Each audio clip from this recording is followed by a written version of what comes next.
ready. Wow, I look like a singer. Can you sing? No. Me either.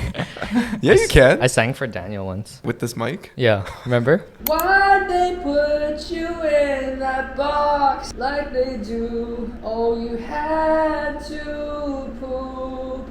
What? Are you guys ready? Yes. Yeah. Is it all recording? Okay. Is that recording? Mm-hmm. Okay.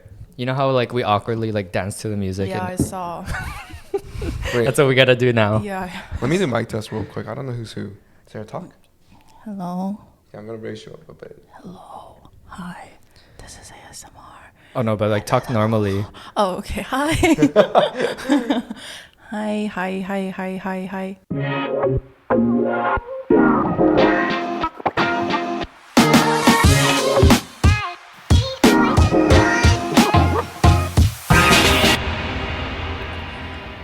Hey, what's up, guys? We're back with another episode of the Bori Bros. Can I try that again? Yeah. We have to do music then. Yeah, we gotta do it again. Okay. This is the Can't first time speak today for conflict. some reason. Yeah, this is the first time I actually messed up. Welcome to another episode of the Bori Bros. My name is Kyle, My name is Dan. and today we have another special guest with us, who is Sarah. Hi, Sarah. Sarah, do you want to tell the viewers a little bit about yourself so they can get acquainted with you? And Yeah, my name is Sarah. I'm 27. I was born in Chicago and then I lived in Seoul with my parents until I was 9, and I moved to Queens, and I kind of basically was raised in Long Island, and then I came to New York City for college. I see. Yeah. Why were you born here and then moved back to Seoul or to Korea? My father is a pastor, so we followed him based on his ministry. Yeah. Oh, interesting. Okay. Yes. Okay. And so you've been living in New York for a lot of your life? 9 years. Oh, New York City, 9 years, and Long Island more. Okay. Yeah, so- Okay. Did you come frequently to the city when you were living in Long Island? No, I was very sheltered. I didn't even take the subway. I came for college and I took the subway for the first time, and I was like, You went to school in New York? mm-hmm. What school did you go to? I went to Hunter College. I studied psychology and sociology, and yeah, I graduated 2018. When did I graduate? 2014. 2014 high school, right? Yeah. 2018. Yeah, I was about to say. I'm only 27. Literally, like 2014 is like when I'm only 27, yeah. when I graduated high school. Yeah. Sorry. Okay, so right out of college, like, can you tell me a little bit about what you did? Mm-hmm. Yeah, out of college, I was struggling with my career and what I wanted to do, and I decided to join a very interesting field of work. I am currently studying mortuary arts or funeral science, and I'm also working part-time as a funeral director's assistant right now. So you're going to school for that? Yes, right now, yeah. Mortuary arts. Can you tell us a little bit about like what that is? Yeah, so it's I'm learning how to be a funeral director. It's a licensing program. For example, if someone passes away and the first person you call is a funeral director or funeral home, and then they help you set up the funeral and proceed with, the funeral, because when someone passes away, you're very emotional and you don't really know what to do. There's a lot of paperwork. There's a lot of things involved. So you're kind of like an event coordinator or like a party planner for dead people. For dead people. I am very, very curious of how you got initially interested in that field of work. Yeah, so like I said, my father is a pastor. I was raised as a PK, pastor's kid, and my father presided for a lot of like funerals, baby showers, weddings, and I think that exposure sparked a curiosity.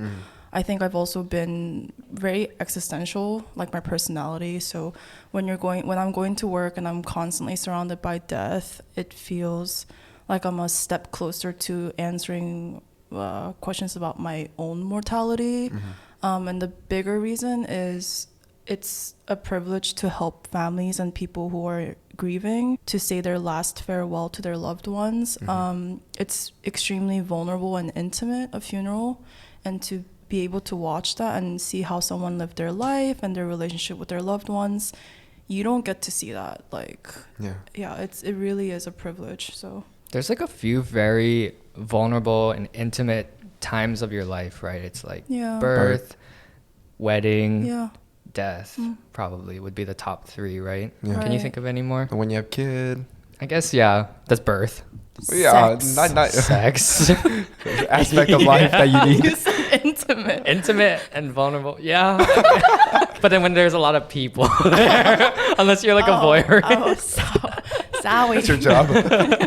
Sorry. But yeah, it's extremely intimate, and there's a part of the funeral that I really love the most, where when the funeral ends, the family goes up to the casket one last time, and they say their last goodbyes. And you can, if you work at a funeral home and you stand close to the family, you can hear conversations between the dead and the family.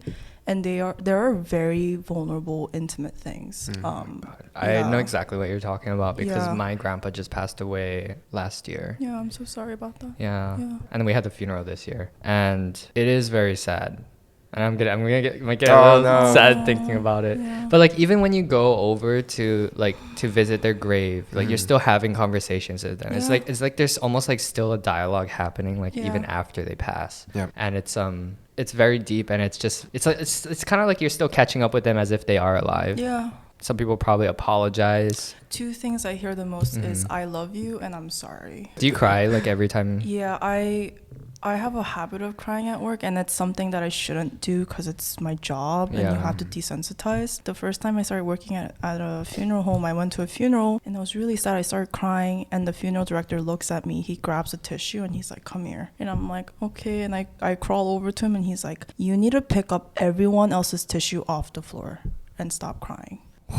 This is like a boot camp for like morticians. Okay, but it's really sad, and like you stand like 10 feet away from the crying family and you're like, you start shaking, and then you stand 5 feet away and your eyes are like tickling, and by 2 feet you're like, Oh my god. Yeah. I see Sarah's story. Yeah. yeah. It must be really hard like to not cry. I end up going to another empty chapel, and then there's like tissues every foot of the funeral home, so I'm just like, okay, and then I like, Oh, they just leave it on the floor? No, they like have boxes of tissues. I was about to say Yeah. that. Just leave it on the floor. So she's like picking up the ones off the floor, and it's just like, I was so confused. sorry.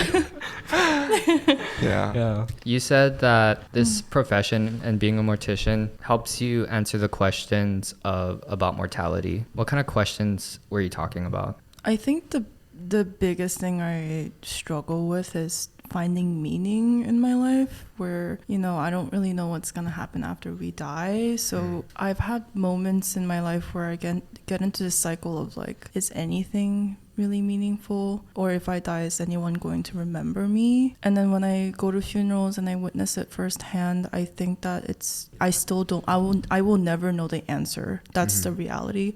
But I think that it's a good reminder for me to not take life for granted. And working at a funeral home has changed my relationships with my friends, and especially my family and my parents. I don't know. Sorry, I'm like brain farting. No, it's That's okay. fine. Wait, Yeah. so how long have you been doing this again? Can you remember? For school, I've been in school for 3 years, but I've been helping out at the funeral home for like 7 months now. 7 months, yeah. Have you ever seen any drama at a funeral home? A little bit, but I've heard of crazy family drama. So when someone passes away, there's a lot of issues with inheritance, especially if they didn't write a will. Exactly. So people get into fist fights. Oh my god. Yeah, and sometimes the workers are like in the back and we're like gossiping, like, did you hear about this family? All funerals look vastly different. I've seen funerals that are extremely sad. I've seen funerals that are really funny. There's a lot of funny stories. Oh, really? Oh yeah. That's how I would probably want to be remembered, or like how I would want my funeral to be. Like, just be happy. Yeah, or I'm just saying, even like people's behaviors, it's Yeah. really interesting to watch. Some funerals are just not sad. Sometimes families, like, they deal with grief pretty well. You can kind of tell, or they expected it, or they're like very positive the way they talk about their loved ones. Let's switch the subject a little It's kind bit. of sad. Okay, lift it up. Lift it up. Let's go. Okay, so I know this is kind of like a big pivot, but I want to talk about relationships a little bit. Love. Love and Death. Love and Love, Death. Death. Death and Love. Death and Death, Love. Love and Robots. Yeah. You guys watch that? Oh, that I watched it. It was creepy. I did not like that. I liked it. Yeah. Okay, well. Kind of like creepy stuff. I like creepy stuff. What has dating been like for you growing up in New York? Okay, I think that if you can date in New York City, you can do anything. You should be able to write on your resume that I've dated in New York. I've used Tinder for 10 years. I need a medal. Really? Like the people you meet, the experiences you have, you build tough skin. It's crazy. Dating in New York City is tough. And I think the biggest reason as to why is people, when it comes to dating, it's a little toxic here. Is it not toxic anywhere? It's especially toxic in New York City. Is it? Why is that? Because I think when people move to New York City, there is an ample amount of choices and everyone here is very attractive. That's true. And there's this mentality that you're always going to find something better. I don't think that people intentionally date. And if you're looking for something casual, that's okay. I think a lot of people have Peter Pan syndrome, or they're a little bit commitment phobic. People in New York City, they ghost. Don't ghost. It's The really, sin of all sins on it's dating very apps. bad behavior. Don't ghost. And people have a very hard time being honest. I don't know why. And it's heartbreaking. Like, That's it's true. hard to date in New York City. Yeah, I've had good and bad experiences. I've also had very funny stories. Yeah, I hope my parents don't hear. They don't watch our show. Don't put my name on this podcast. The voice is like altered. Okay, so when I was 20, I was in college and I downloaded Tinder for the first time. I matched with this guy. He was a Parisian man in his 30s. And he messaged me on Tinder and he was like, hey, I am a bartender. He's also a model, very attractive. And he's like, why won't you come visit me at work? I'll make you a drink. And I was 20 years old, but it doesn't really matter. No one has to know that. Yeah. And then I was like, okay. And in my little 20-year-old head, I was like, I'm looking for love. Really? And this, That's funny. yeah, and this 35-year-old man was gonna be the man of my dreams, and I was so excited. And so I went to his bar, and it's a bar in the East Village, and it was Halloween. He came to greet me, and he was in full costume. I had like eyeliner on, but he was super sexy, and I was like, oh. And this is your okay. first person that you met on Tinder. One of the first. Okay. I have balls. I know, 30-something. Grown ass man. 10-year difference. Yeah. 30-something. She was 20. 30-something. 30-something. 15 and over. He was an old guy. Oh, 35. man. Oh. But he was a model. He was smoking. Okay, anyway. And then he greeted me, and then I went to his bar, and he made me a drink, and he started asking me a lot of questions. He was Parisian, and he was like, oh, have you ever been to Paris before? And I was like, Have you ever been to Paris? yeah, have you ever been to Paris before? And I was like, I think Paris is like overrated. That's the way to put him in his place. Yeah, and little did I know that Parisians are extremely Patriotic. Yes. And he was like, oh, you've never been to Paris before? It's the center of art universe. You've never been. How do you know? And I was like, oh, okay. And I guess I felt like the date was going bad. The story gets crazy. And then he starts like asking me weirder questions. He's like, hey, when's the last time you had a boyfriend? I was like 8 months ago. And he was Can like, you do it in a French accent whenever you speak in his voice? I'm not good at French accents. But then you're doing it well. I know, but he was like, I don't know. When do you have The the... last boyfriend? And I was like, Last boyfriend. and I was like, oh, 8 months ago. And he was like, oh, you've been a very good girl. I'll explain. Okay. And I was like, when's the last time you had a girlfriend? He was like, yesterday. Oh, damn. And I was like, I was like, okay. And then he starts touching me, like, and I'm like, oh, he's flirting with me, right? Yeah. And I was like, okay, like, he's hot, whatever. I'm hot, whatever. It's cool. This New York City now. I'm a grown ass woman. I wear a bra now. Post puberty. And he was like, do you want to come to the courtyard with me? And I was like, yeah. And it's like a little setup. It's his restaurant bar. They just opened, so they're setting up the courtyard, and it's like a square space, and all the servers are going in and out to set up the tables. And he's like, we have a garden. And I was like, yeah. And he showed me a garden. He showed you a garden. He showed me the garden, and The garden? yeah, the garden, and he like starts making out with me.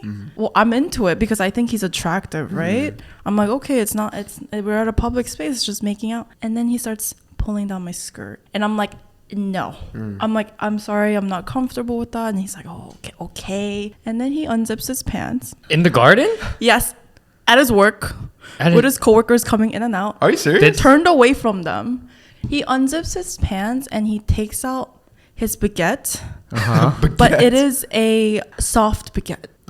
It's not even cooked. It's just yeah. whips it out. And he takes mine and he tries to make me touch it. And I'm like, oh, no.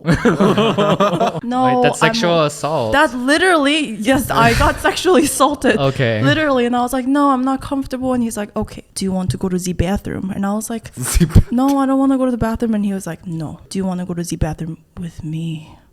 And I was like, no. No. Okay, wait.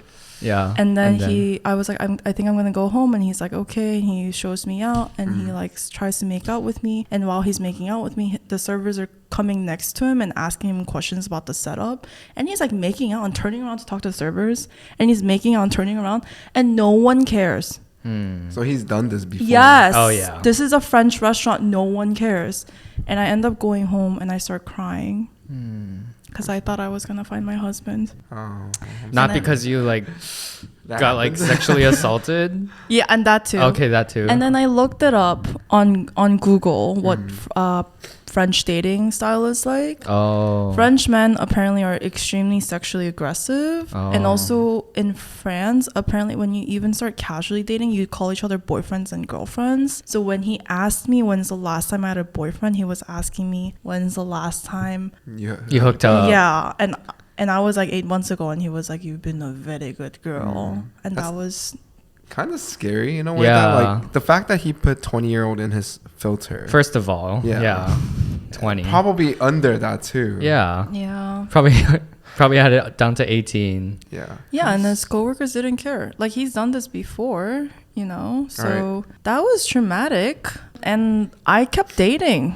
I kept doing it. That's crazy. How do you like even recover from that? Yeah. That's a pretty crazy story to kind of start off your Tinder dating app experience. Like most people would be like, all right, I'm done with dating apps. Like that was too much. I'm very stubborn.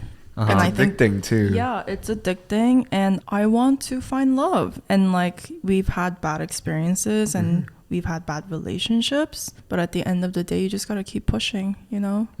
What if that's the cause of everyone having commitment issues? Everyone's going through that bad experience, like bad dating experience. I think that's actually a lot of the excuse, that a lot of the reason why men don't want to commit. Most of the reasons that I hear is I've had a very serious relationship. I just got out of something really serious. And I don't have the emotional energy to invest in something new. And I completely understand that. But I also think it is a mentality of Peter Pan syndrome a little bit. Can you elaborate on that Peter Pan syndrome? Peter Pan syndrome is when you're like Peter Pan. You don't want to grow up. And you want to be young and you want to meet new people, and that's completely fine. But I see men in their 30s and 40s still dating girls in their 20s with Peter Pan syndrome.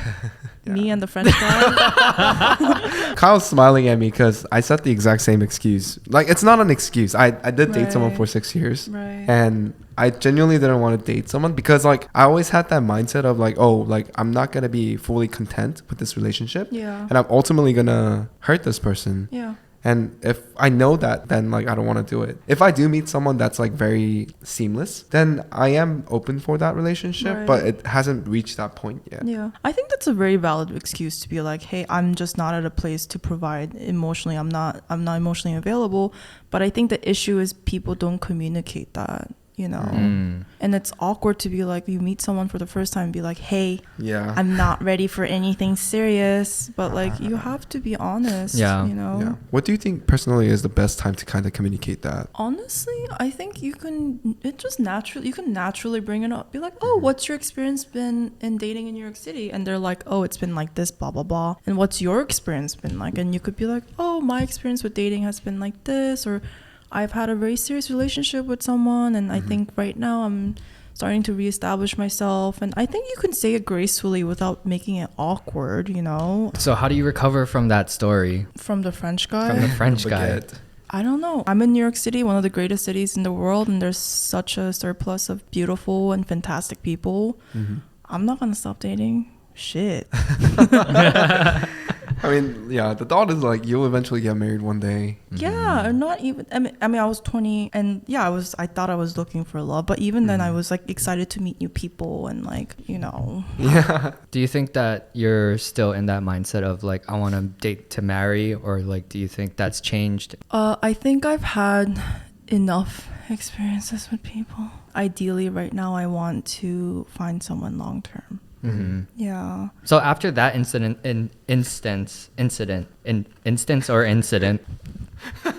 did you like start to realize like, okay, people don't really want to be in a relationship. They mostly want to hook up at my age, even though that guy was like 35. Yeah. Yeah. So you changed your mindset a little bit there too, or? Yeah, and then you have to condition yourself to be a little tougher. Like in a city like New York City, like casual dating is the way to go. The norm. Oh, it is. Yeah. So you have to manage expectations, and if something's upsetting you, be honest. Tell them what's upsetting you, tell them what you want, and create boundaries. And these are things that we don't really know how to do when we're in our early 20s, you know. We're still figuring it out, and we're shy, we don't know how to be assertive. Like at the end of the day, it feels like a rejection when you want something a little more and the person's like, I'm not ready, but you have to just respect it. Yeah. Like either side of it. Yeah. Like you can't force someone to fall in love with you and be in a monogamous relationship with you. You're probably like quite a veteran at this point. Like you came back from dating app wars in your past. It's on a resume. 7 years. So yeah. So it's on your resume. What are some tips for some people who want to use dating apps in New York? I think one, manage your expectations. When you first meet someone, go with a clean slate. Don't go being like, oh, this guy's 6 feet tall, 6 figures. Six figures. But or like, you gotta go and understand that it might not work out. Or maybe they will be the love of your life, right? But be open to whatever comes, and then be ready to create boundaries when you need to, you know? I also think that with dating, you need to date with a clean slate. I know we all have baggage from our previous relationships, and we have pain and hurts and triggers, right? But you can't take those and project them on people. That's something you need to work on. And have fun. Like, be yourself, have fun, get to know people. Don't put all your eggs in one basket. You said that don't put like your emotional baggage, or like don't bring your like past relationships into your current kind of situation. Right. Like how do you think people can do that? Because for me, I would think that it's more of a subconscious thing that people do. Self-awareness. Yeah, self-awareness. If you don't have it, then that's a problem, you know? But if you think about your previous relationships or people you've dated, and you recognize, oh, why do I react this way when someone tells me this? It could be anything like jealousy, or it could be like a form of control. It could be anything, or fear of abandonment, right? And I think that if you start dating someone, you get a little more serious, and before these things come out, you can be like, hey, listen, I really like you, but I struggle with this a little bit. Or you could be like, I struggle with jealousy a little bit, and I don't want to control you, but I feel I have insecurities when it comes to this area, and I just want to let you know it's okay to be vulnerable and communicate to people that you're not a perfect person, you know?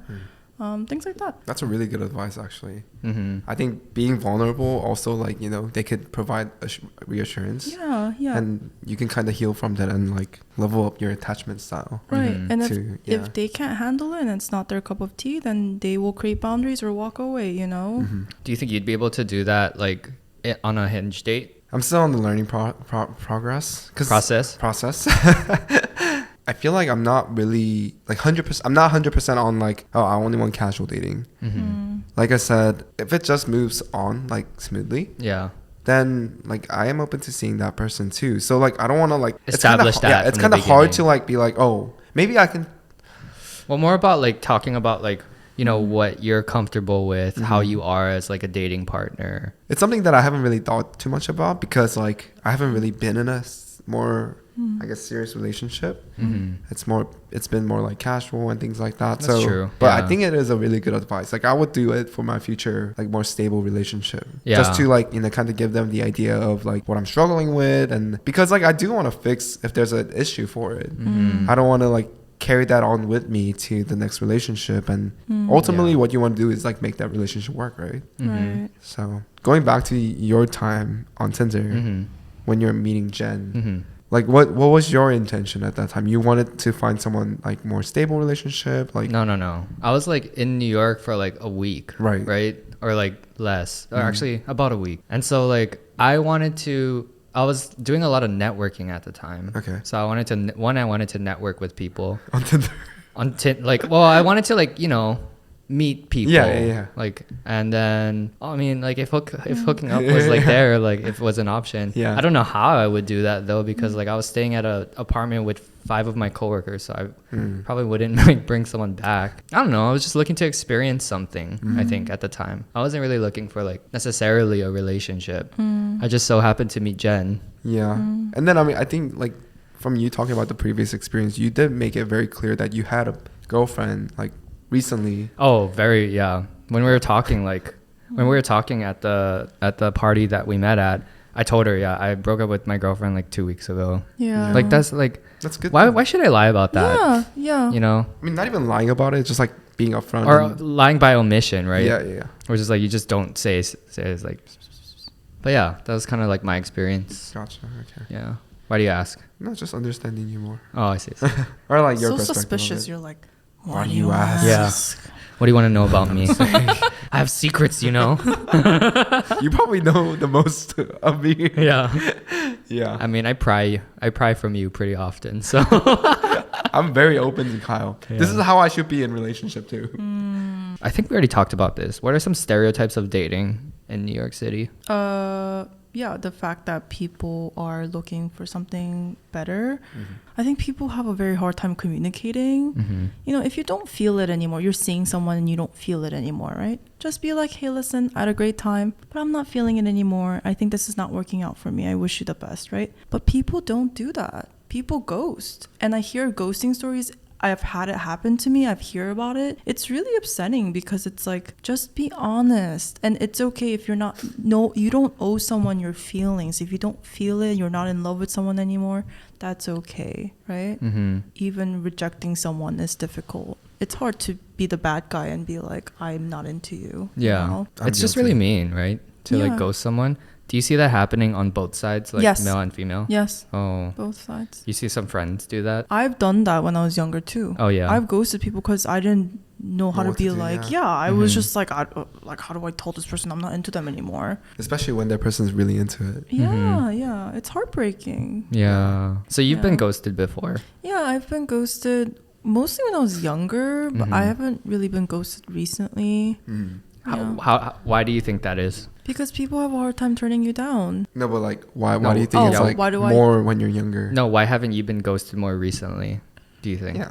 Because I'm sexier now. Is that why? No, she has that experience in hand. No, I think I'm not being ghosted as frequently now because I'm dating people who are, except that French guy, I'm dating people more my age, and the people I'm dating, they've had experiences dating and they've also been ghosted. So like, you know. What are some screening processes that you have for like dating people? Okay, so this is kind of difficult because in my experience with dating, I find that you just don't know what the person is, who the person is until you meet them. Like I've had experiences where I talked to someone online for 2 weeks straight without meeting them. We were so funny, good banter, and I met them and something was completely off. Oh. And so like I've also met people where we barely talked on Hinge, right?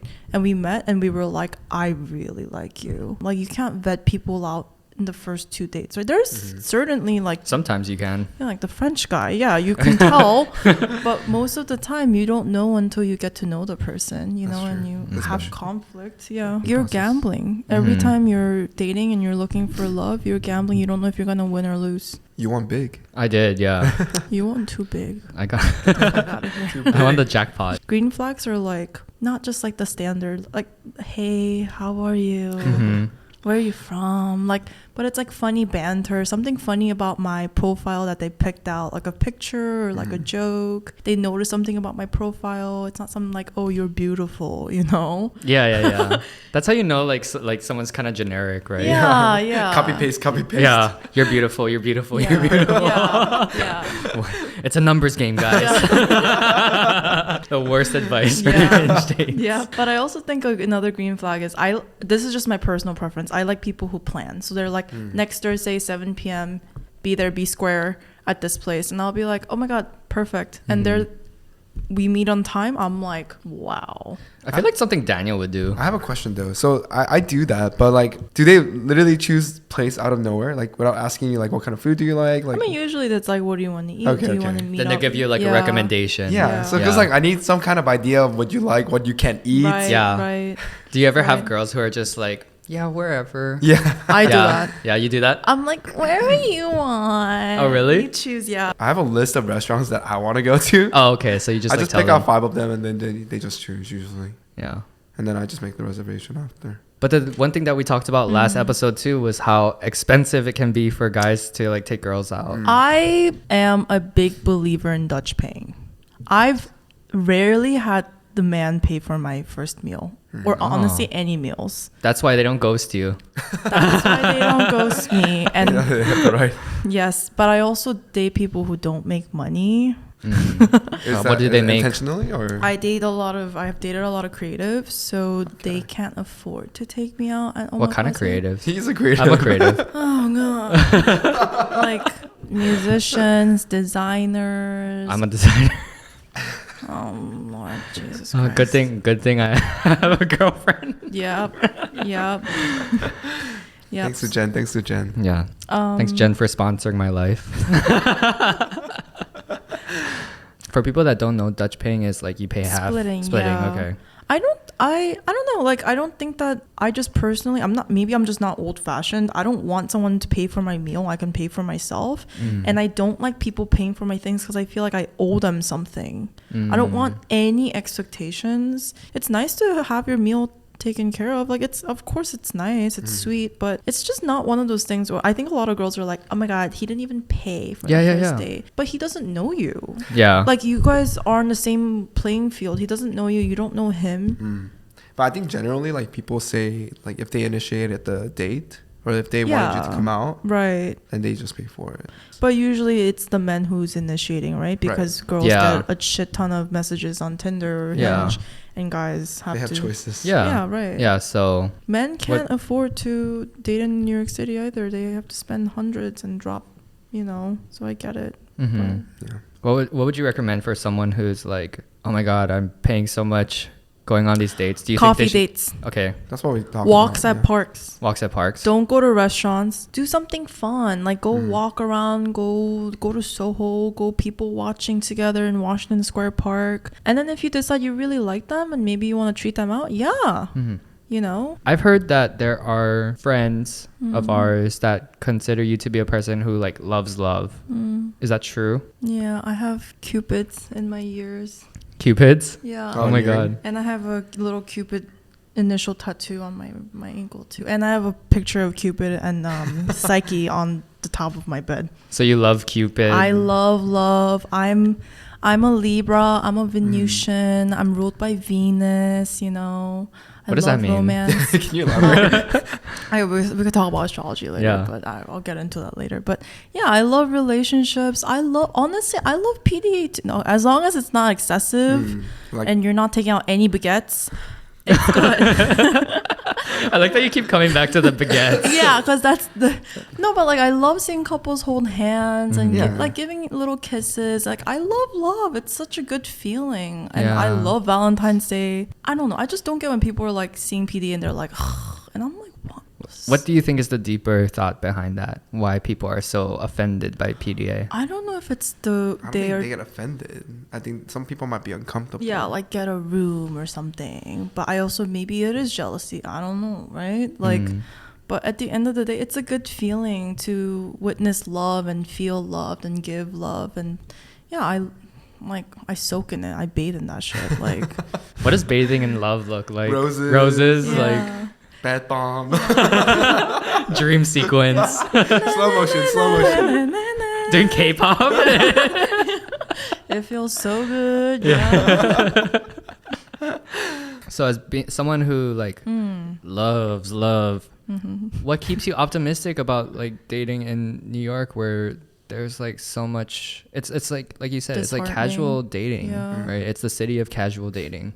I don't know. I just keep going. I mean, like, it's disheartening and you have bad experiences, but you also have really good you meet amazing people, and maybe it didn't work out, but they've shown you something or taught you something about yourself that you didn't know.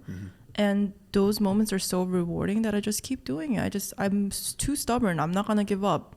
I'm going to get married. What age do you think you like want to get married at? At any age, but I also know that as a woman, I go on these dates and I tell these guys like, oh, I'm 27, in 3 years I'm not gonna be part of your Tinder search anymore, ha ha ha, and they don't laugh, and I'm like, what is your age maximum? And they're like 29. And as a woman in New York City, it's hard to date when you're past a certain age because men want to date younger. That's a good point. And like there's a double standard with aging, and like I would marry at any age, but you know, I'm no spring chicken, you know.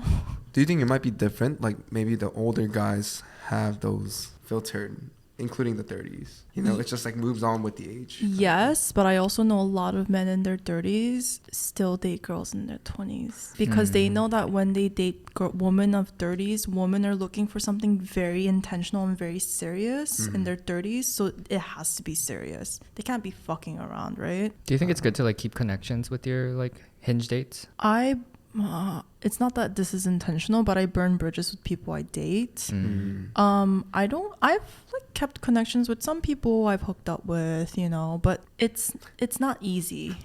Why? Are those sneaky links? Sneaky links? Sneaky links? Yeah. What is that? It's like your booty call. Yeah, booty calls. I don't booty call once it's done. Like we actually were friends. Yeah. I think that it's possible. It's just messy, and both people have to be very good at communicating. That's true. Do you ever like extend your relationships, or not relationships, but like when you match with someone, does it ever extend past a certain period, or do you have like an expiry date? It's like, okay, I'm probably not going to meet up with this person. I'll just like unmatch them or something. What do you mean? Like if I match with them and I never met them? It's like you guys were like talking for like sparsely over like a long period of time. Do you ever like unmatch them after that long period of time? No, I never unmatch. And I've also met people I've messaged a guy 4 years later on Hinge. Oh my God. It was still there? Yeah. Oh, and wow. I was like, hey, I think you messaged me like 2014.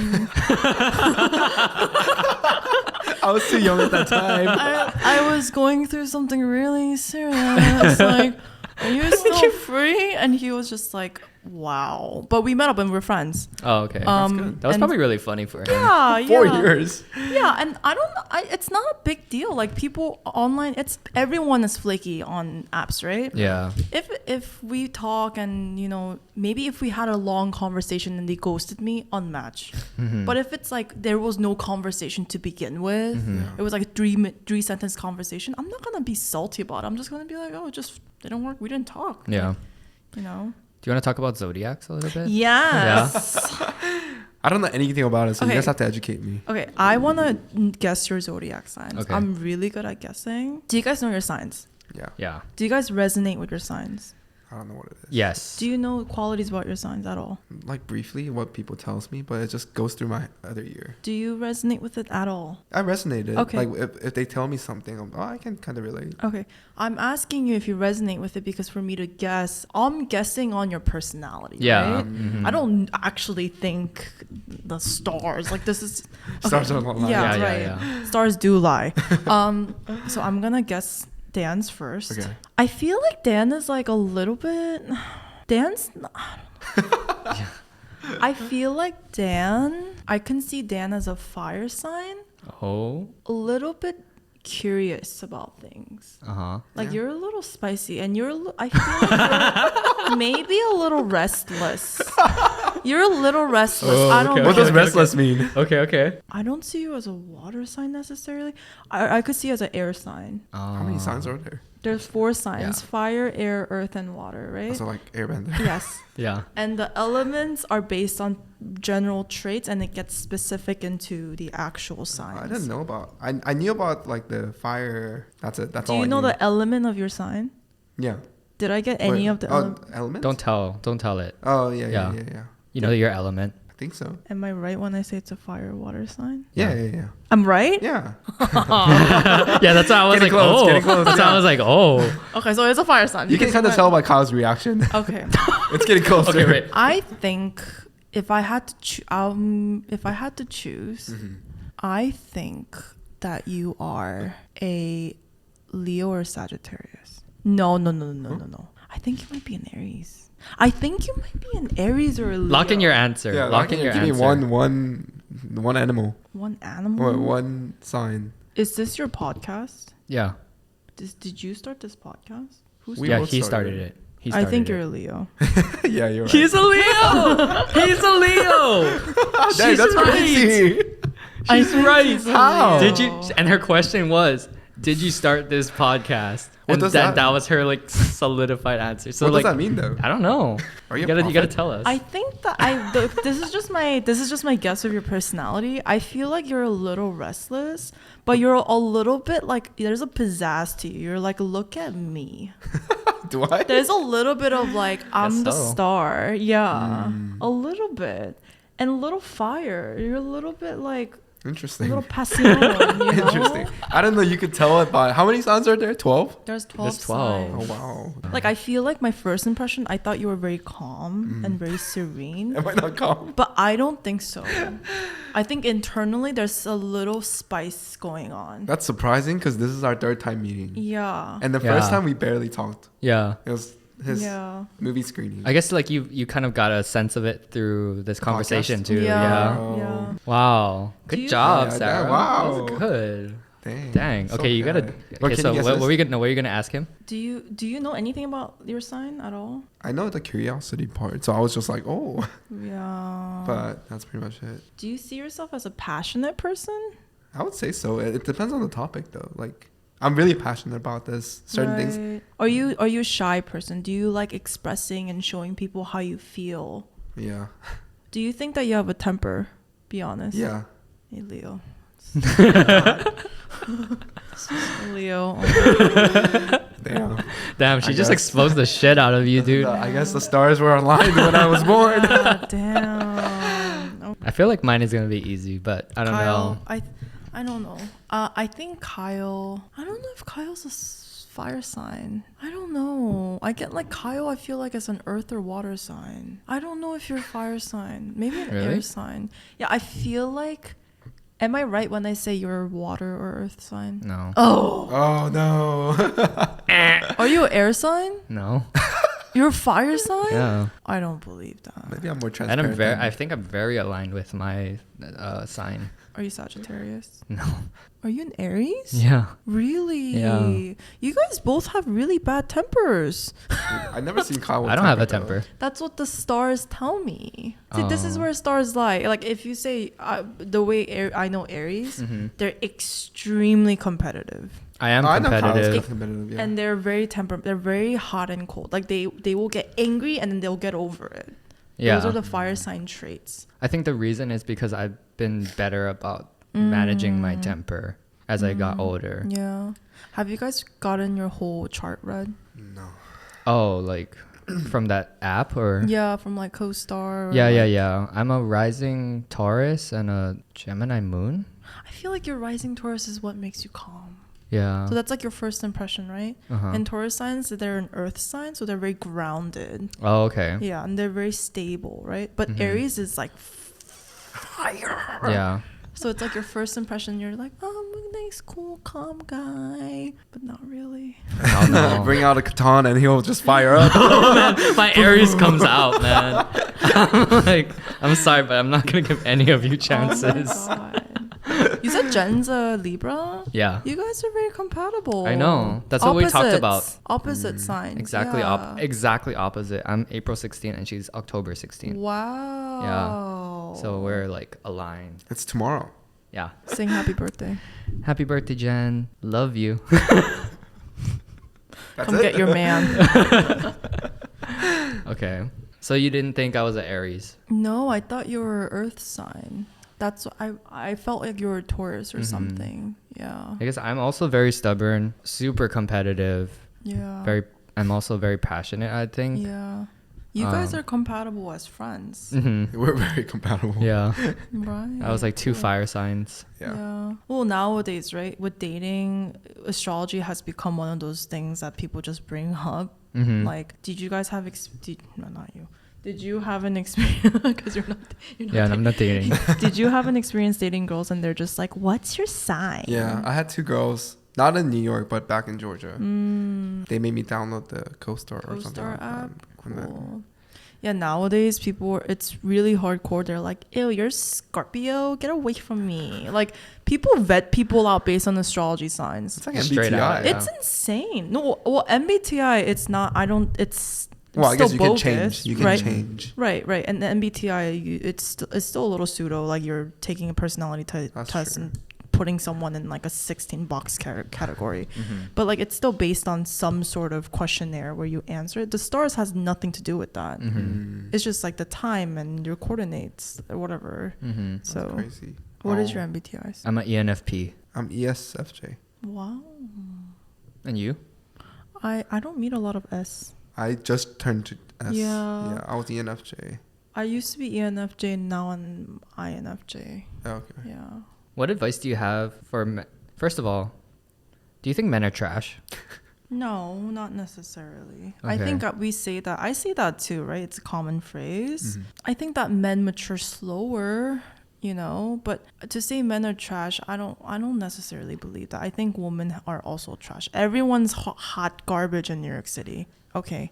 Just individual cases. Yeah. But I definitely think that New York City men are not easy to date. My brother said this one thing. He said, "Hey, you want to get married?" And I was like, "Yeah, eventually." And he's like, "You have two options. You move out of New York City or you date a nerd in New York City." And it's true. It's true. If you're a nerd and you make 6 figures and you're 6 feet tall, 917-921. Well, I might know someone. Oh, yeah. I'll let you know after. Yeah, okay. And he makes like multiple 7 6 figures. Honestly, I don't care about the 6 figures. I've only dated people who made like $30,000 a year. In New York? In New York? I don't know how much they made, but they made no money. Or do they just like pretend that they don't make money? I've dated a lot of creatives who came from money. Right? Oh, yeah. They don't make money, but they have the privilege of being a creative because their parents can support it, right? Yeah. But those are the worst people to date, to be honest. Because they grew up with that privilege. Yeah, they grew up with, they have privilege, yeah. Yeah. What advice do you have for men to be better dates? I think that men, this is a generalization, I think that men tend to be short-sighted. So when they start dating, they get carried away in their feelings. And a lot of men, some men love bomb, and you get you're like so into it and you're into the girl, but they don't really think intentionally like, where is this gonna go? And it doesn't have to go anywhere specifically, but if you're pouring investment and energy to a relationship, you're watering a relationship, someone might catch feelings. Just be intentional. Just know what you're doing. And if you're not looking for something, or if you're looking for something, be honest. Communicate. If you're seeing someone and you thought it was going really well and you told them they're the love of your life and you lost feelings, be honest. It's okay. Be like, "Hey, listen, I don't know why, but I lost feelings and I think that this is going to have to end." Just take accountability. That's it. I think people have also a hard time turning people down. I'm talking about ghosting and stuff because you're like kind of in denial, and it's also a shock that maybe one day you feel some type of way about someone and then another day you decide that they're not the person anymore, right? But you don't owe that to anyone. Just be honest. Don't lead people on. Don't ghost people. If you have to be the bad guy, be the bad guy. Right? What are your dating advice for girls? I don't feel like I'm in a place to give advice to girls. Yeah, you're like married for 30 years now. So Yeah. goodbye. Well, there's that. And also, like, I don't feel like as a man, we should be giving advice to women. Mm-hmm. We are more privileged in this world. We have like a lot more going for us, like, you know, financially, just opportunity wise. I feel like it's wrong for us to like say like, oh, girls should be more like this, or like girls should be more like that. That's how I feel. I think I have a lot of criticism towards girls too, more than men too. More than men? Yeah, I think a lot of girls have a hard time asserting themselves, especially like Asian girls. Asian girls are very passive aggressive. Korean girls are extremely passive aggressive. Oh, really? The ones I know, yeah. Or like they're very passive. They don't really know how to assert themselves. They don't really know how to be like, I didn't really appreciate that you did that. This is a generalization again, so this is not everybody, right? But I feel like girls have a tendency of expecting something but not communicating it, and then getting disappointed, and it festers. Yeah, we right? talked about that. We talked about that in some of our relationship episodes. Yeah, it's just in both ends, for both men and women, just be honest. If something's upsetting you, be honest. If you're not in love anymore, be honest. Whatever, just tell them, you know. Yeah. Thank you for joining us on the podcast. Yeah, Is there seriously, we wanted you for a longest time. Yeah. Thanks for having me. We're really looking forward to this for like, what was it, like a month? Yeah. I don't know if I have any like interesting input, to be honest. This whole thing was like really interesting. It was really good. Really? Yeah. I don't know why people always think like they don't want to come on, or like not that they don't want to, but they don't feel like they should come on the show because like they feel like they don't have important input or like special input. But every single person, you have to realize like has a different perspective. Yeah. So every person that comes on is going to have something interesting to give. Yeah. Right. And also like we wouldn't like bring someone on who's like kind of boring. And it's honestly refreshing to know that like you know what you want, you know what you're looking for, you know what's the right thing to do, like. So it's very like perspective that I haven't really thought too much about. It's still like a lot of people are still hesitant on that. So Daniel's learning a lot about the dating scene. I learned a lot today. Yeah. Really appreciate it. Yeah, thank you. This was really fun. You should come back. I'll come back with Cheryl and I'll make sure she doesn't flake next time. Yeah. Cheryl, don't flake. Don't flake, Cheryl. Don't drink the night before. Tisk. All right, guys. Well, if you enjoyed this video, if you enjoyed our conversations, please give us a like below and subscribe. And maybe hit the notification bell. We're everywhere, by the way. We're on TikTok, Instagram, Spotify. I think a lot of people don't know because a lot of people are from TikTok, but we do have audio recordings on Spotify, so you guys can listen to the full recording on there. Follow us on all platforms, and thank you. We love you. Love you. Are you gonna tell them? If I love them? Yeah. It's Maybe a little not. early, no? Is it?